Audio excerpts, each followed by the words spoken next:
Alright, let's second part of the brainstorming about the quadratic. Okay, some special case about quadratic. So now I'm asking, right? So I just randomly asking. So let's say if I have x minus 1 square, right? X minus 1 square. If I ask you to solve that this plus 1 to be greater than 0, right? Greater than 0. And what kind of solution is this, right? If they ask you to solve. If they ask you to solve x minus 1 square plus 1 more than 0. Alright, you can pause the video and try logically. The previous video I have mentioned about these 4 concepts here. About these 4 concepts about quadratic. Okay, so a square and square. So let's say for this case, if you have square, right? If you have square, this is always positive, right? This is always positive.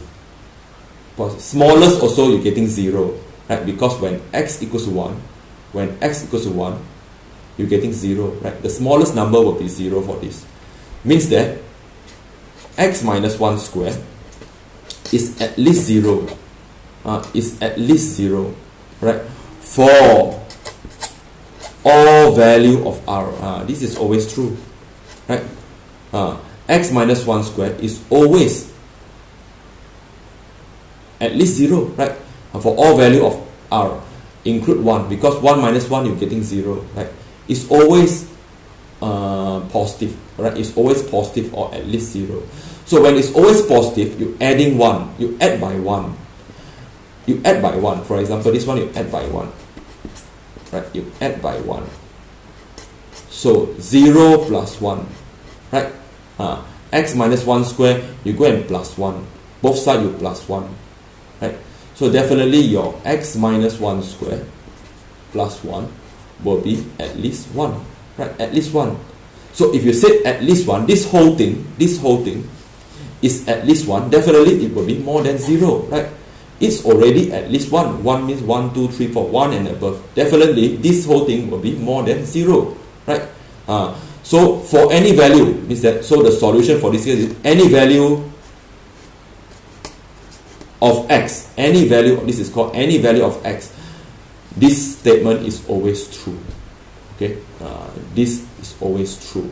Okay, or we can write this as an element of negative infinity to infinity, right, to describe this. So what if I reverse the process? What if I reverse I reverse the sign, right? It's become everything is possible, now become impossible. It's become impossible. Impossible. There are no solution for this. Okay, there are no solution. You can say, okay, there are no solution. It's not belong to any number of this. Or we can say x is an empty set. It's no. Alright? No solution. Okay, do you know why? Do you know why? Because of the meaning of this is always positive, right? This is always greater than 1. It's always at least 1. It's always true. Okay? Or always more than 0. If it is always more than 0, how come this is always negative, right? Less than 0. So of course it definitely have no solution. Very simple, right? So this is the way we conclude our answer. So let's say give you another situation here. Okay, let's give you another situation. For example, I have a case of, okay, I choose some question here, of negative of x square minus 2x plus 3. I would like to asking this more than 0, right? More than 0. So is it you try to solve, okay? I will asking students to try to solve this quadratic inequality here. Okay, I will brainstorm my student sometime. So x squared minus 2x plus 3 more than 0. Okay, can you try to solve this? So then the student usually they will factorize, right? They will factorize 1, 3, right? 1, 3. So when they try to factorize, they can't factorize, Okay, they can't get a real roots. They can't get a real roots for this. Okay, they can't get a real roots. So no matter how they put the positive or negative sign here, it can be cannot be factorized. Okay, then the student say, oh, sir, I cannot be factorized. So I try to using, okay, the alternative one failed, right? Cannot work. Then the student will go for the second alternative, which they will apply the negative b plus minus, the formulae, the factorization formulae. So they will apply this formula. So when they apply this formula, they even find out something wrong. They will get to know that the discriminant here is something less than 0. The discriminant less than 0. So definitely if you're getting a discriminant here is less than 0, the square root of something less than 0, you are getting an imaginary part, imaginary number, right? So something wrong with this, right? So then fail again, right? Then the student will try to, the final one, the best one, the most powerful one, alright? The student will try to do completing the square, right? They will try to doing the completing the square. So how is it? They try to complete this part here. So I hope that you know how to do completing the square, where they do x minus 1 square minus 2 divided by 2, negative 1, minus with negative 1 square, right? Plus 3. Okay, then they try to look at whether this statement is it correct or not. So x minus 1 square. So minus 1 plus 3. So they're getting plus 2. Oh. Now they can see that. Now they can see that what is the solution here, right? Because they already understand this one. Because the x minus 1 square, if you plus 2, always positive, right? This one always at least 0. If you plus 2, it's always more than 0, right? It's always true. X minus 1 square at least 0, right? Smallest also 0. It's always positive. So when you go and add a 2, it will become at least 2, right? It will become more than 2, at least 2. At least 2 means more than 0. Means that I can make a conclusion that x minus 1 square plus 2 is always greater than 0, right? It's always greater than 0. So this is true. So if they ask you to solve, right? Solve this.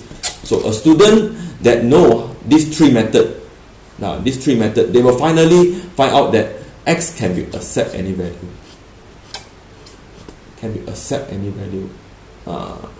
It's true for any value here.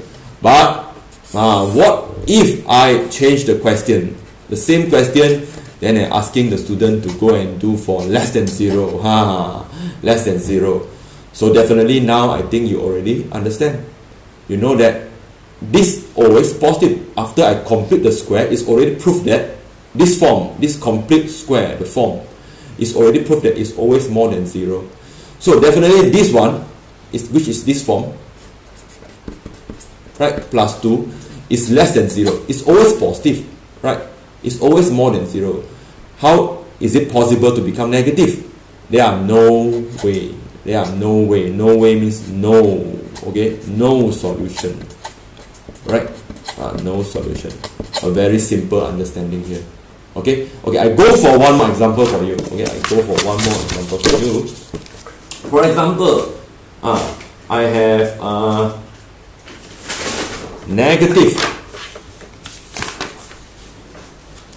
have negative x squared plus with 6x minus 9 more or equal 0. Okay.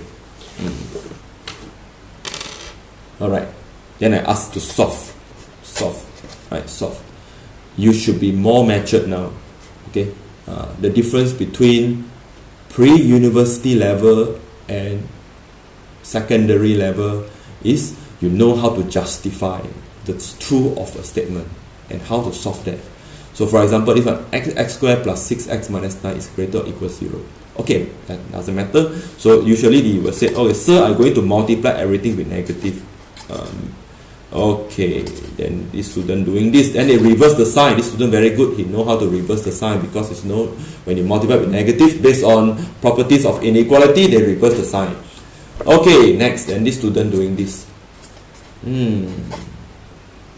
This student go and factorize 339 Then they put a negative, perfect. Their factorization is perfect. Okay, perfect.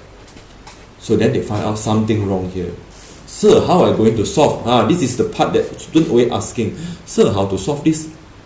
What method? Table of sign, number line, right? It's better that you using understanding, right? Understanding. So based on this, is it possible? Okay, we can divide this to two statements.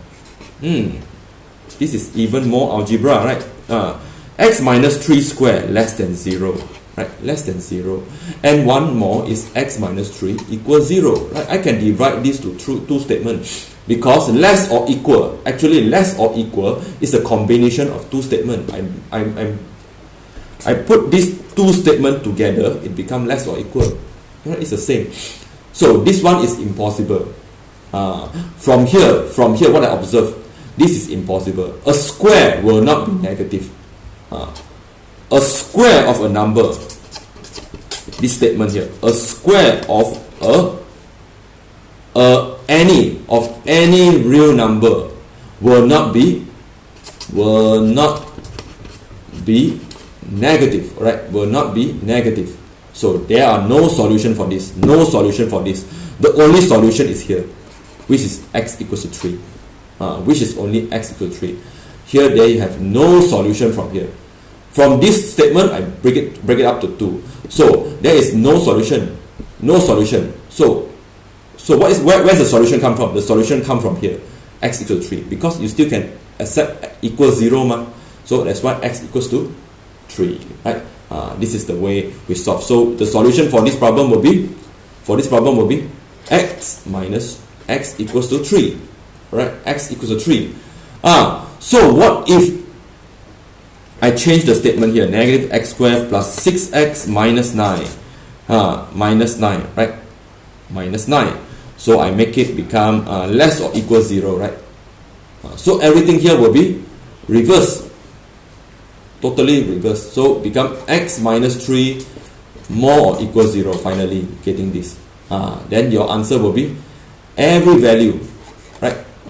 X can be accept any value of R. Any value of real number. Include 3. 3 minus 3, 0. 0 equals 0. Can. Right? This one also can break it to two statements. If you not very understand what I mean, you can break it to one is more than 0 and the other one is x minus 3 squared equals to 0. This one always positive, true. This is always true for every value of x for except 3. Alright, except 3. So except 3, all value of x except 3. 3 minus 3 is equal 0. But because there is an equal 0 here, you can accept x equals to 3. Right? So this and this one cannot accept 3 and this one can accept 3. When you combine, you're getting all the value. Right? You're getting all the values here. So, okay, lastly,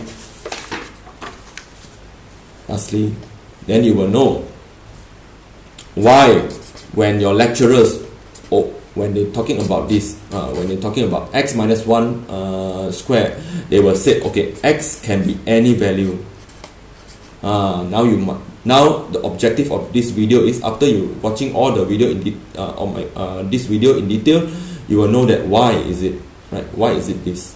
Because any value of x include 1 minus 1, 0 equals 0, right? You're choosing any value, negative or positive, you're still getting at least 0. Every value means all the number. This is the answer. Alright, this is the answer.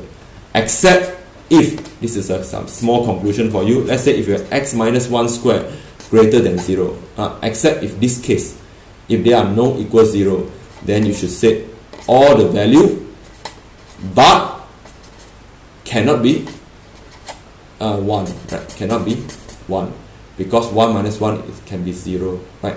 But they said they must more than 0, so only 1 cannot be accepted. Other than that, can be accepted. Okay, a simple sharing by me. Okay, a simple sharing by me. Hope it might help you more understand about what is actually a quadratic inequality. Alright, that's all for this video.